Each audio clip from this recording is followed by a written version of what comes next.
Our next speaker, his name is Kevin Danahur. He's actually got a PhD, so you can call him Dr. Kevin Danahur. He's written many books, including 10 Reasons to Abolish the IMF and the World Bank, Building the Green Economy, Success Stories from the Grassroots, Insurrections, Citizens' Challenge to Corporate Power, and then there's also Corporations Are Gonna Get Your Mama, which is one of my favorites. He was a co-founder of Global Exchange, which does phenomenal work.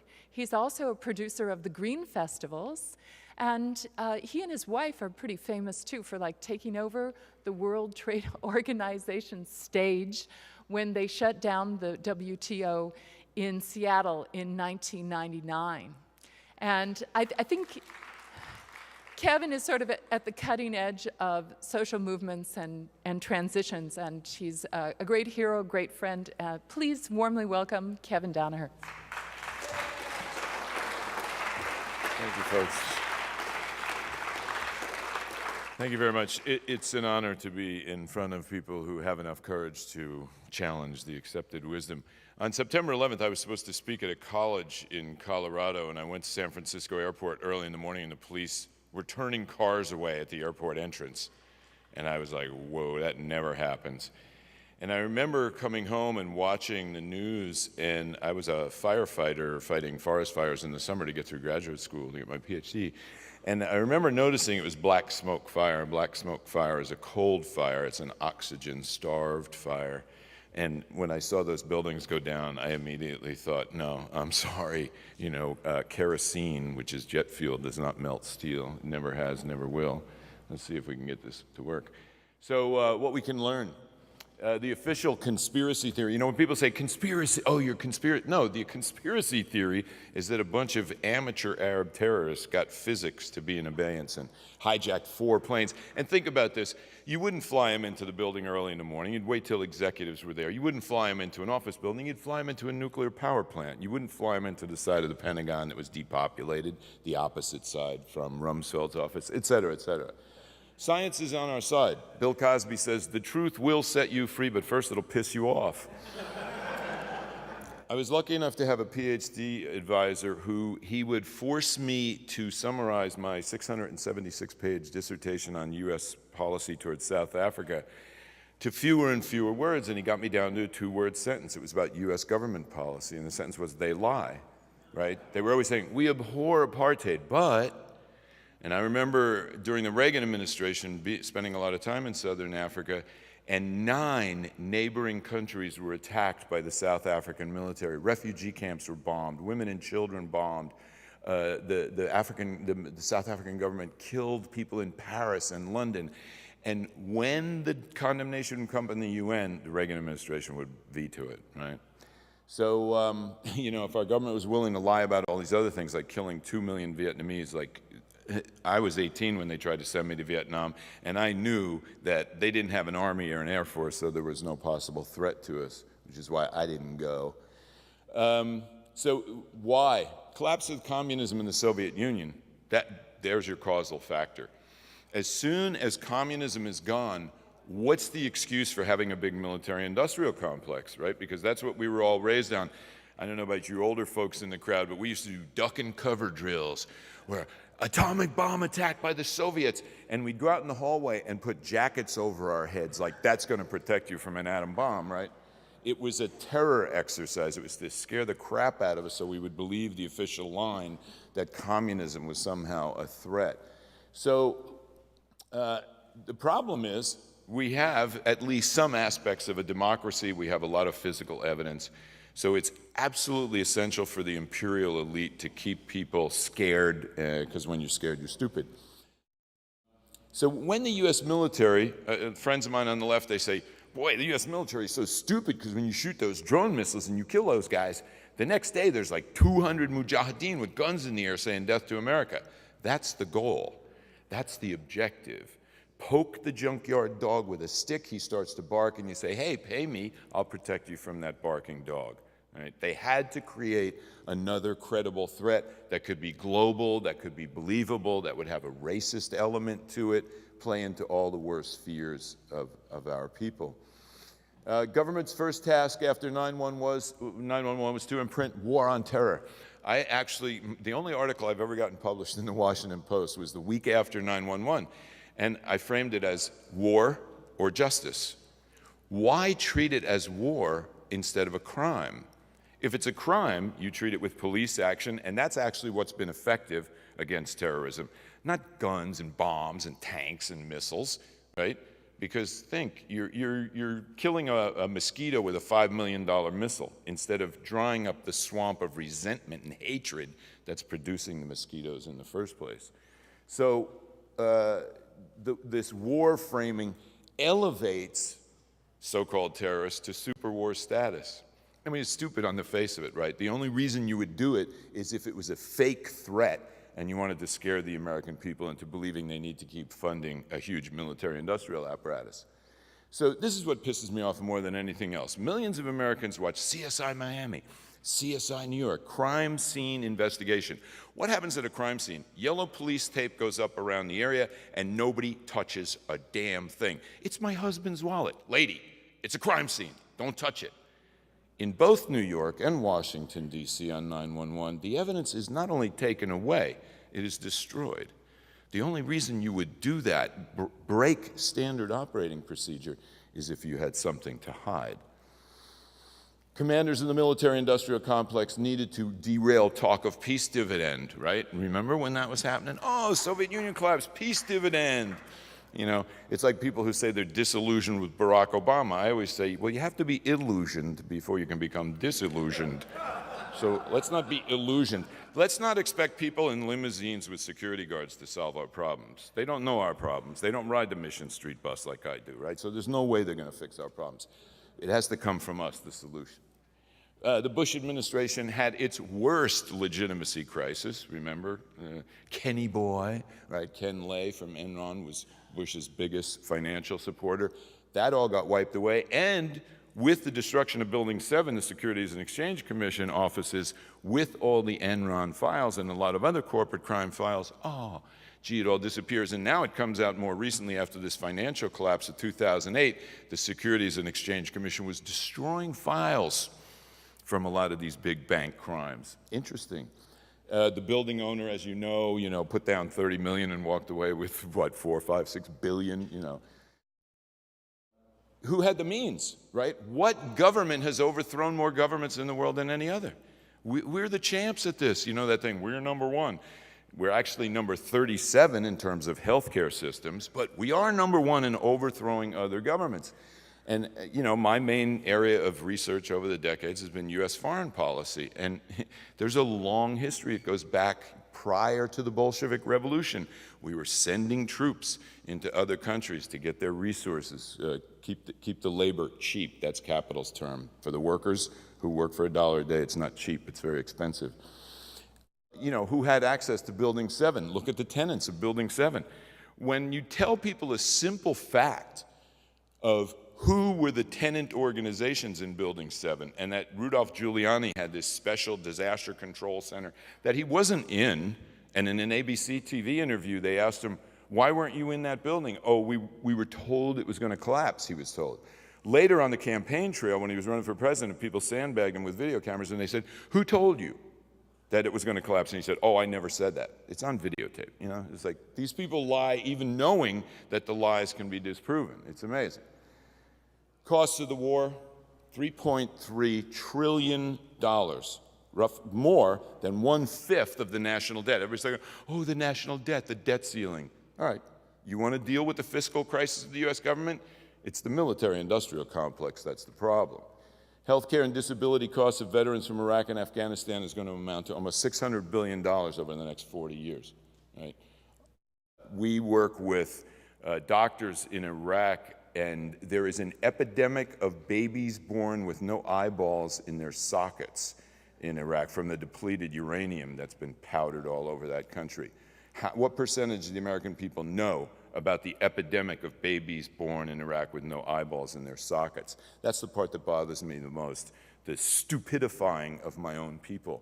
And I love this country. That's why I get upset about this. I used to live in Washington, D.C., and I swear to God, I would get tears in my eyes when the plane would start coming in over the Jefferson Memorial, where if you go out to the Jefferson Memorial late at night and you read the inscriptions chiseled into the marble, up inside the rotunda, he says, "I pledge undying hostility." Oh no, he says, "On the altar of God, I pledge undying hostility to any government restriction on the free minds of the people."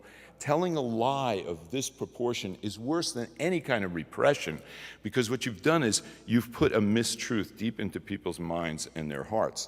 And then people like us have to talk with them and say, "No, please, look at the evidence," you know. The opportunity cost, all this money could have been put into healthcare and education and all these other systems that are falling apart in this country, which you've probably noticed. So as was mentioned in the film, we're having national post-traumatic stress disorder, right? Look at the waste. It just came out a report from the US government that between $30 billion and $60 billion of the money we spent during the Iraq War was on projects that either didn't get built or they got built wrong and are not being used, wasted. 30 to 60 billion. You know what we could do with that money? Give it to the left and see what we can do to change this country. We'd kick ass. Wasted lives. Think about how many young, patriotic individuals signed up to the US military because of 9/11, right? It was the same crap that friends of mine went to Vietnam. "We got to get those communists." I was like, dude, you don't even know what communism is. I had a buddy that he was a door gunner on a helicopter. He got shot down. He took a round sideways. It ripped his stomach open. He was holding his intestines in his own hand, and he said it was at that moment that the thought ran through his head, "I don't even know what communism is."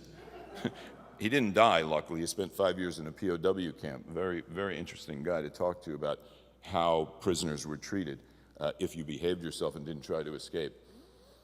What percentage of Americans know how many people were killed after 9/11 because of the way they looked? 7 human beings were murdered by other Americans because of the way they looked. There was a Sikh, because he had a turban, they killed him. There was a woman in Oklahoma who these 2 rednecks were beating on her, saying, "Go home." She was a Native American. I mean, that's approaching insanity, right? So out of this, we get this whole clash of civilizations, us against them. And this ideology, the imperialist ideology, requires of them. You have to have some inferior group that you're making it okay to repress and control their movements and drop bombs on their mosques, etc. Now, just imagine the impact on the struggle against racism in this country if we could establish and prove that, in fact, it was not fanatical Muslims who did 9/11. It was people in seats of power within our own system. We're 5% of the world's people consuming 25% of the world's resources and putting out about 25% of the world's pollution. We are the empire at the end of the age of empires. In a world of internet and transparency and everybody having video on their cell phones, you see what's going on in the Middle East, right? The Arab Spring, these uprisings. I've done a lot of work in the Middle East. If somebody had predicted that Mubarak family would be in jail, I would have said, "Oh yeah, right, what are you smoking?" And I'd want to buy some. The USA, we have 865 military bases. You know, this doesn't count the secret ones. It doesn't count Iraq and Afghanistan. If we could convert those bases into eco-development platforms, green economy centers, innovation zones, doing organic agriculture, we'd actually, there you get at dry up the swamp of hatred and resentment. And I would like to see Global Exchange this year. We'll do about 45 trips, group trips to Cuba. I was just down there in July with a group of 40 green MBA students. And the idea crossed my head, ooh, we could do a conference in Guantanamo, the city of Guantanamo, and bring together all these development, architecture, engineering experts about how we're going to convert Guantanamo Naval Base from being a torture center into being an eco-development platform, an eco-university. Wouldn't that be nice? And a lot of people around the world would support that. The right wing in the US has had a subtext to all of their tactical struggles, was immigration, whatever. The subtext was government is bad. So what the left in the US needs to do is have a subtext to all of our struggles. Government is us. Government is us, okay? It's not good or bad. If it's bad, it's our fault, and it's our responsibility to fix it. We can't think that voting once in a while for some old, rich, white male corporate lawyers, because that's basically who runs our country, It's like if you said lesbian carpenters should run the country. People would say, no offense against lesbian carpenters, but they're a small percentage of the population. Old, rich, white male corporate lawyers are a very small percentage of the population, but they run our country. So think, the United States was the first country to establish the principle that government is a derivative institution. It is secondary. It derives its authority from we the people. And that's why our most precious document, the Constitution, starts with those words, we the people. That's a radical concept. And that concept is out there in the streets around the world. We work in about 30 different countries at Global Exchange. People love that part of the United States. They hate our corporations. They hate our government policy. But the basic principles, the Bill of Rights, the right of free speech, the right to assemble, the right to address government for grievances and not be killed, right, not be shot dead, those things are still honored around the world. So there's a solutionary movement out there. I like solutionary. It's more positive than revolutionary. It doesn't necessarily involve blowing up banks or anything like that. And I want to remind people, when you're talking to Christians, remind them that Jesus got violent one time and one time only. He didn't pick kings or tax collectors. He picked bankers because they were defiling God's temple. Who runs the world? Bankers. Are they defiling God's house, the planet? You bet they are. So we're less violent than Jesus, right? We're not saying throw their stuff on the ground. We're saying change these institutions. You have all of these different movements, and they're starting to come together now. And that's what's freaking out the people who are running the empire, because they have to at least kowtow and say the word democracy once in a while. And that's our tool, is being able to mobilize people and put people out in the street. So what we need mostly is courage. I have really good friends who are solid leftists who I've gotten arrested with at World Bank IMF protests. And when I raise this issue, they say, oh, Kevin, don't even go there. They just refuse. They do this, Okay, well, that's sad. That's sad. And we need to reach out to them, because we've all faced moments of lack of courage. We all know what it's like, the big guy on the street who threatens you and you realize he'll kick my ass and you run away because you're smart. We've all had those moments, and that's what people are experiencing now. And we need to be generous of spirit and reach out to those people and not fire hose them. Don't you know the facts of 911? Because that just freaks people out and drives them away and makes them think we're nutty, which some of us are. I confess to being nutty. We need to get up on our hind legs, and get mobilized and get out in the street. Cynicism, which you hear a lot, cynicism is what passes for insight when courage is lacking. Cynicism comes from a Greek root, kynikos, K-Y-N-I-K-O-S. It means like a dog. No offense to dogs, but, I'll stick to my business cards. That sniffing thing, nah, not good. This is the first ever global revolution. Every revolution up until now was a national revolution where the revolutionaries sought to gain control in the capital city. When the Zapatistas rose up in southern Mexico in 1994, they did not say, we want to get Mexico City and control Mexico. They rose up against a particular corporate economic model that was destroying their forests and starving their children. And they said, we'd rather die on our feet than live on our knees. The Mexican military at that time had the physical ability to destroy the Zapatistas. And the reason they couldn't was all around the world, people rose up in solidarity with the Zapatistas. We emptied our office and went right down and occupied the Mexican consulate on Market Street. And we sat down and said, you want your office back? You get on the phone and you call your people in Mexico City. And you tell them right now they better pull those people off. And a couple days later, some other people went in that office and threw their furniture out the window and smashed their computers. That wasn't me. But I might know who did it. So we're going through a paradigm shift. Thank you, sir. Guns and money versus facts and moral authority. So we have science and spirituality on our side. They have guns and money. Guns and money are temporal. They dry up and blow away in the wind. They're not everlasting. Facts and moral authority, our main tools, are much stronger than guns and money. Dr. King said what will win in the end is unarmed truth and unconditional love. That's the power we have in this movement. The challenge is not a burden, it's an opportunity. History has given us an opportunity to change the course of history by just speaking the truth. That's all. by being a little bit ballsy or ovary or whatever you want to call it, and speaking the truth to people. And as somebody in the film said, ask them questions. Ask them questions, right? Can take a steel girder and put it in a swimming pool full of kerosene and let it burn for days. It's not going to melt, okay? That just doesn't happen. So we need a really long-term view on this.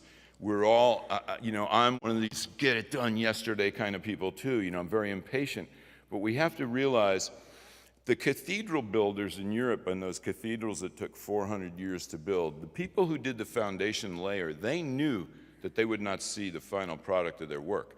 But they knew they had to do very solid, precise work because of all the weight that was going to come on top of their work. That's our role. We are the foundation layers of a different world.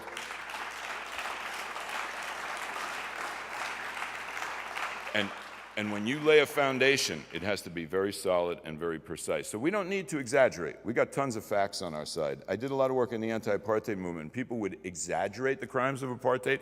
I would say, don't exaggerate. You don't need to. It's a horrific system. And if you exaggerate, that just can catch you up in dishonesty later. And people say, oh, you were wrong about that fact. You must be wrong about other things, right? We don't need to exaggerate. We got tons of evidence, and it's been collected. And the new film stock from architects and engineers, I blasted out, and people write back to me and go, my God, I didn't realize.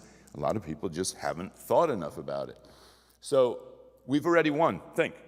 If there was global voting, and that's coming, the internet, we're going to have global voting. If we had global vote on things like, should we take all the military spending and put it into healthcare and education? We would win that vote. We would win that vote, right? Should we save the environment or continue destroying it? Should women have equal opportunity with men? Yeah, there'd be some idiot men who would vote against that, but the majority would vote the way we would vote. So we've already won, but we are suffering from the cult of powerlessness. Oh, God, the system, man. It's just the man. The man's in your head, okay? The man's in all our heads, and we got to pull those things out and throw them away and be empowered to be the citizens of this country, changing the course of this country, because we are the empire. And if we can bring the empire down with a soft landing, there'll be millions of people around the world that will thank us for it.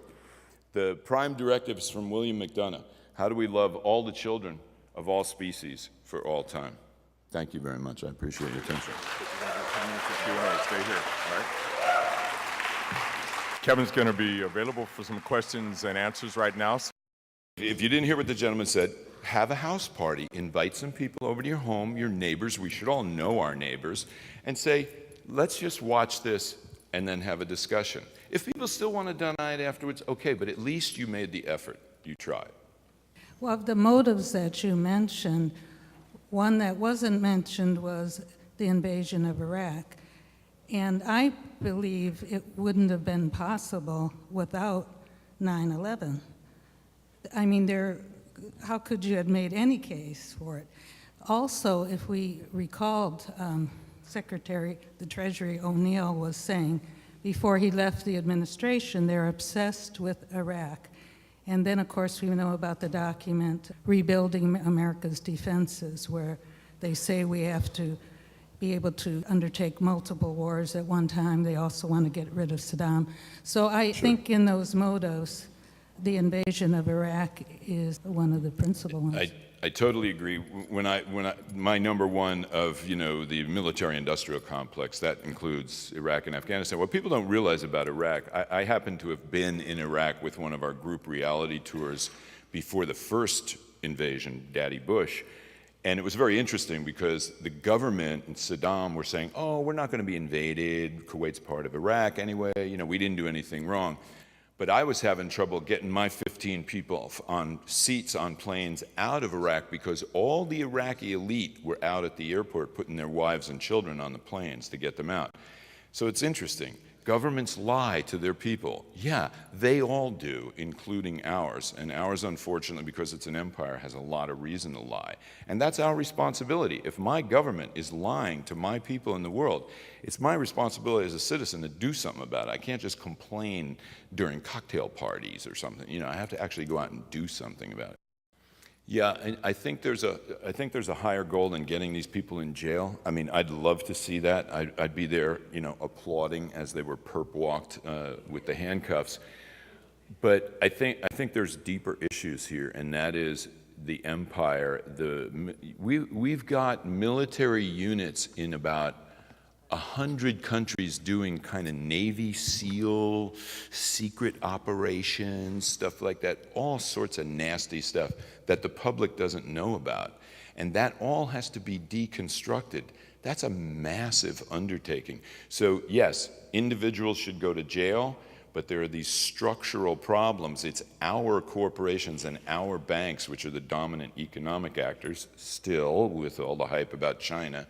China's going to hit an environmental wall, by the way, if anybody's been there recently. So what we have to look at is, yes, there's the instrumental issue of getting the criminals in jail, and I think, we know who they'd be, Cheney, Bush, those kind of people would be up near the top. But there's a structural issue, too, of the role of our corporations, of the very way our economy functions. The fact that a redwood tree standing has no value. It's only when you kill it and turn it into, hot tubs. A fish swimming alive in the ocean has no value. It's only when you kill the fish. Under this capitalist system we have, that has to change. So what's going on in the world right now is a shift from a system where money values ruled over the life cycle to one where life values will rule over the money cycle. And that's a massive historic shift. The gap between what is and what could be has never been this great in human history. And when people realize that and they go from woe is me, we're screwed, to wow, we may be able to save humanity from itself, the spiritual energy, the political energy that's released when people have that realization, we see it happen at the green festivals. People's minds get blown. They realize, oh, there's another way to do this. We don't have to destroy nature to produce the goods and services we need to survive. So this is a massive historic transition we're going through, which is kind of why it's like, whoa, shaky. My question is about the cover-up. How is this being able to kept secret?